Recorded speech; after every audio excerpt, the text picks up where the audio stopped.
So, class 10th, this is 2.3 of the chapter number 1 of history, right? A new conservatism after 1815. आपने liberalism के बारे में जाना, समझ में आ गया होगा कि किस तरह से लिबर्टी चाहिए सोसाइटी को, और वो यूरोप में और फ्रांस में मेनली किस तरह से फैली और या फिर उसको किस तरह से रेस्ट्रिक्ट किया गया। अब एक और जो थिंकिंग है वो है कंज़र्वेटिज़म की। कंज़र्वेटिव अगर कोई है तो उसका मतलब होता है कि what ever was it should be in the present time and it should be going on and going on and going on, चलते रहना चाहिए वो।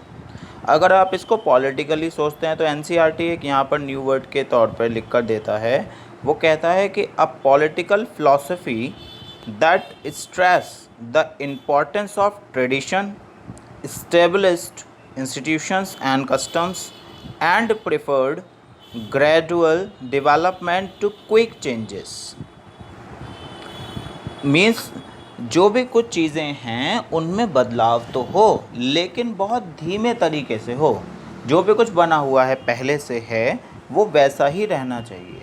हिंदी में इसके लिए कुछ शब्द आता है रूढ़िवादी। ऋण मतलब कि जो परिवर्तित नहीं होता, पहले से आया है ना, एक ऋणवादी होना। तो वो कंजर्वेटिज्म है। इसका अब यहाँ के एस्पेक्ट में अगर हम इस चीज़ को सोचेंगे तो इनका क्या मतलब होगा कि जो भी ऑटोक्रेटिक पावर्स चल रही थी वो चलते रहनी चाहिए, ठीक है। जैसे भी पब्लिक को हमने राइट्स के लिए रोक रखा था वो रोके रहने चाहिए। जो पावर जिन लोगों के हाथ में थी उन्हीं के हाथ में रहनी चाहिए, वहाँ से नीचे नहीं गिरनी चाहिए। वही चीज़ें जो हैं वो यहाँ यूरोप में उस समय में हुई थी। तो following the defeat of Napoleon in 1815, Napoleon के हारने के बाद यूरोपियन गवर्नमेंट्स एक और स्पिरिट से वाकिफ़ हुए और उसको बोला गया कंजर्वेटिज्म। तो कंजर्वेट्स की क्या सोचते थे कि that established traditional institute of state and society बने रहने चाहिए। ट्रेडिशनल इंस्टीट्यूट जो हैं, ट्रेडिशन का मतलब ही ये है कि जो पहले से चल रहा है ना। तो ट्रेडिशनल इंस्टीट्यूट जो सोसाइटी और स्टेट के हैं वो लगातार बने रहने चाहिए। कौन कौन से थे? मोनार्की रहनी चाहिए, चर्च भी रहना चाहिए, सोशल हायरार्कीज़ जो हमने बना रखी हैं सोसाइटी में, जो अप डाउन्स बना रखे हैं, कौन से लोग ऊँचे हैं कौन से नीचे हैं, ठीक है, अपर क्लास लोअर क्लास बना रखी है, वो बनी रहनी चाहिए। प्रॉपर्टी और फैमिली दोनों के राइट्स जो हैं किसके हाथ में होंगे ये भी बना रहना चाहिए जैसे पहले से चलता आया है, राइट। शुड बी प्रिजर्व लिखा इन्होंने कहा, ठीक है। तो मतलब क्या हुआ कि जो पहले से चलता आया है वो बने रहना चाहिए। कोशिश इन्होंने फिर से की है, मतलब अब सोच लेना, लिबरल हो रही है सोसाइटी, गवर्नमेंट्स फॉर्म हो रही हैं, लेकिन फिर ये कोशिश करेंगे कि उन चीज़ों को वापस लौटाया जाए, ठीक है। मतलब कि लीडर तो बने, गवर्नमेंट बने, लेकिन लीडर वही हो जो पहले राजा था। बात समझ में आ गई? वही राजतंत्र रहना चाहिए, वही राजतंत्र लौटना चाहिए, ठीक है। लेकिन ये लोग मतलब उतना भी नहीं है, फिर भी हैं तो कंजर्वेटिज्म ही है ना। उनकी जो कंजर्व थिंकिंग है वही है, लेकिन वो फिर भी प्री रिवॉल्यूशनरी डेज़ में नहीं जाना चाहते, उतना ही नहीं करना चाहते कि जितनी बुरी हालत थी उस समय जब एरिस्टोक्रेसीज चल रही थी, उतना नहीं। लेकिन अब हमारे हाथ में रहेगा, करेंगे हम पुराने तरीके से ही, ठीक है, ये मतलब है। तो नेपोलियन ने जिन चीज़ों को बदला उसमें भी इन्होंने थोड़े बहुत चेंजेस करने शुरू किए, ठीक है। लेकिन नेपोलियन ने जो एक मॉडर्नाइजेशन दिया था उसको इन लोगों ने यूज़ किया। मॉडर्नाइजेशन, क्योंकि इन्हें पता था कि मॉडर्नाइजेशन जो है वो काफ़ी पावरफुल एक कंट्री नेशन बना सकता है ना, एक कंट्री बना सकता है। एक नेशन को स्ट्रॉन्ग करने के लिए मॉडर्नाइजेशन बहुत ज़रूरी है, ठीक है। तो एनसीईआरटी लिखता है कि they realise from the changes initiated by Napoleon that modernisation could in fact strengthen traditional institute like the monarchy. Monarchy जैसे ट्रेडिशनल इंस्टीट्यूट को और ज़्यादा पावरफुल बनाने के लिए मॉडर्नाइजेशन बहुत हेल्पफुल हो सकता है। बात समझ में आई? तो मतलब काम हम नए तरीके से करेंगे लेकिन पुराना वाला, ये मतलब है कहने का। ठीक, तो इसके बाद इन्होंने और ज़्यादा कोशिशें की हैं, जिससे कि इन्होंने और आइडिया निकाला कि एक मॉडर्न आर्मी बनाएंगे जो ज़्यादा हमारे लिए ज़रूरी है ना। इफ़िशिएंट ब्यूरोक्रेसी होगी, एक डायनेमिक इकोनॉमी होगी, और हम फ्यूडलिज्म और सर्फडम दोनों को ख़त्म कर देंगे, जिससे कि ऑटोक्रेटिक मोनार्की जो है यूरोप में बहुत ज़्यादा मजबूत हो जाएंगी। पब्लिक के लिए फ़ायदेमंद क्या होगा कि फ्यूडलिज्म ख़त्म हो जाएगा, ठीक है, और सर्फडम भी ख़त्म हो जाएगा। जो सामंतवाद है, जो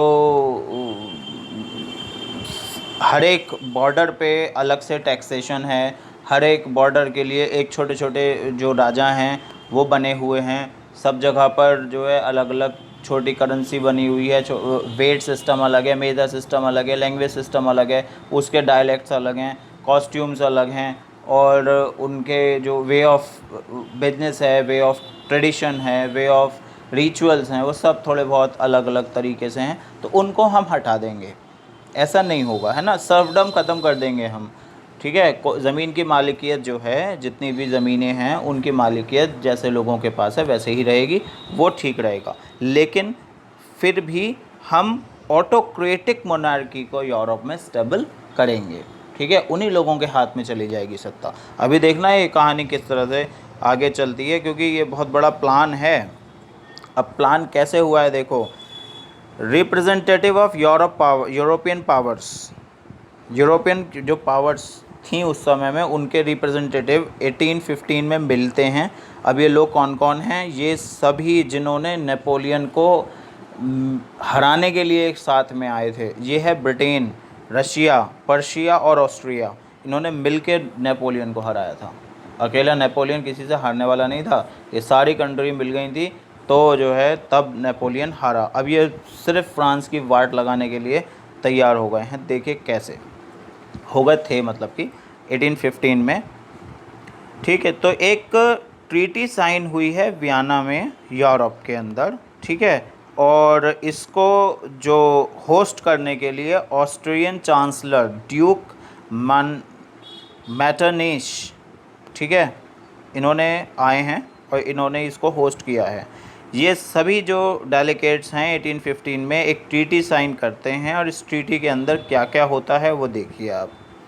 ट्रीटी के अंदर पहली चीज़ जो होती है वो होती है बॉन डायनेस्टी दोबारा से खड़ी हो जाती है, ठीक है, जो रिवॉल्यूशन, फ्रेंच रिवॉल्यूशन के समय में ख़त्म हो गई थी। रिस्टोर्ड हो गई हैं पावर, किसकी? बॉन डायनेस्टी की, ठीक है साहब। एक तो ये चीज़ है, डायनेस्टी खड़ी हो गई का मतलब है फिर राजा का बेटा राजा बनने वाला है, ठीक है। पावर जो है कुछ लोगों के हाथ में सेंट्रलाइज्ड हो गई, राइट। उसके बाद series of states were set up on the boundary of France की बाउंड्री पर, फ्रांस ऐसे है तो उसमें यहाँ पे स्टेट बनानी शुरू कर दी कि साहब ये इंडिपेंडेंट स्टेट्स हैं, ये जो हैं वो अपने आप में देश रहेंगे और आप जो हैं आगे एक्टिविटी नहीं कर सकते। इनका मोटिव क्या है कि फ्रांस के चारों तरफ उन्होंने अलग अलग स्टेट, इंडिपेंडेंट स्टेट्स खड़े कर दिए, जिससे कि फ्रांस अपनी बाउंड्रीज़ को एक्सपेंड ना कर सके। वो वॉर नहीं करेगा किसी से इस तरह से, ठीक है। मतलब खुला इलाका किसी का नहीं पड़ा, उन्होंने कंट्री बना दी, उसके जो बाकी फ्रांस के बाउंड्रीज़ के बाहर जो इलाके पड़े थे, ठीक है। नीदरलैंड की किंगडम बेल्जियम में इंक्लूड करवा दी इन्होंने, ठीक है। Was set up in the north. ग्याना है, ग्याना वो थी एक टेरिटरी, ठीक है, इसको ऐड करा दिया पिडमॉन्ट में, साउथ में। Persia was given important new territories on it's western frontier. Persia को वेस्टर्न फ्रंटियर में नई टेरिटरीज मिल गई, उसकी भी बाउंड्रीज इंक्रीज़ हो गई। ऑस्ट्रिया को कंट्रोल मिल गया नॉर्दर्न इटली का, ठीक है। But the German confederation of 39 states, जो नेपोलियन ने 39 स्टेट्स का एक वो बनाया था, जर्मन कॉन्फेडरेशन मीन्स उसमें जर्मन स्पीकर्स थे, या मतलब जर्मन सोसाइटी के ही लोग थे, 39 स्टेट्स बनाकर तैयार किया था, वो उन्होंने बदला नहीं, वो वैसा का वैसे ही रहा। इसका मतलब ये हुआ कि उसको उनको बुलाया नहीं या उन्होंने माना नहीं कि हम अपने आप को तोड़ दें। ठीक है, एक ये बात हो गई पूरी, याद होगा ये सारे पॉइंट, कौन किस में मिल रहा है, जाके याद करते चले जाना। कंटिन्यू। ठीक है साहब, रशिया को पोलैंड का कुछ एक पार्ट मिल गया। Prussia was given a portion of Saxony, और the main intention was to restore the monarchy that had been overthrown by the Napoleon and create a new conservative order in Europe, जिससे कि फिर से एक conservative order Europe में बनाया जा सके। तो कंजर्वेटिविज्म जो है 1815 में वॉज ऑटोक्रेटिक, एक तरीके से पूरी तरह से ऑटोक्रेटिक साबित हो गए थे। ठीक है, जिन्हें ज़रा सा भी क्रिटिसिज्म और डिसेंट पसंद नहीं था। ठीक है, अगर आपने ये किया तो आप कंट्री से बाहर हो जाते हो। ठीक है, क्वेश्चन पूछने का कोई राइट नहीं है। सेंसरशिप को कंट्रोल कर लिया गया। न्यूज़पेपर्स, बुक्स, प्लेज, सॉन्ग्स, इन सभी में ये कोशिश की गई कि कहीं पर भी idea of liberty and freedom, क्या idea of liberty and freedom नहीं मिलना चाहिए, बिल्कुल भी नहीं मिलना चाहिए। जो भी फ्रेंच रिवॉल्यूशन में आइडियाज़ और दिए गए थे वो किसी भी बुक में, नाटक में, सॉन्ग में, पोएम में, किसी भी जो भी कुछ सोशल एक्टिविटीज़ होती हैं उनमें कहीं पर भी फ्रेंच रिवॉल्यूशन से रिलेटेड लिबर्टी के आइडियाज़ नहीं मिलने चाहिए। दोबारा से ग़ुलाम बनाना है यूरोप को, लेकिन एक नए तरीके से बनाना है। ठीक है, इसलिए इन लोगों ने क्या किया था, इन्होंने प्रेस की फ्रीडम को ब्लॉक कर दिया। ठीक है, प्रेस के पास कोई फ्रीडम नहीं है। अब प्रेस के पास फ्रीडम ना होने का मतलब है कि सेंसरशिप जब उनके पास है तो वो जो चाहेंगे वो छपेगा, जो चाहेंगे वही जो है वो पोस्टर्स में, पैम्फलेट्स में, न्यूज़पेपर्स में, मैगजीन्स में दिखाई देगा। जो भी कंजर्वेटिज्म चाहेगा वो होगा। ठीक है, तो मतलब फ्रीडम को ख़त्म हो गई। ठीक है, अब ये सब कुछ हो गया था नेशनलिज्म के नाम पे। तब इसके बाद जो पॉइंट आप पढ़ने वाले हैं, इसलिए वो आता है रिवॉल्यूशन का। फिर रिवॉल्यूशन जन्म लेगा।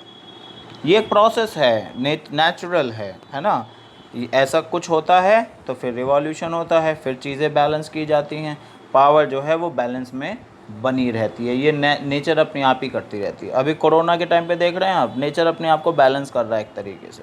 अभी तो ये शुरुआत ही हुई है और आगे इससे ज़्यादा बुरी कंडीशंस आने वाली हैं।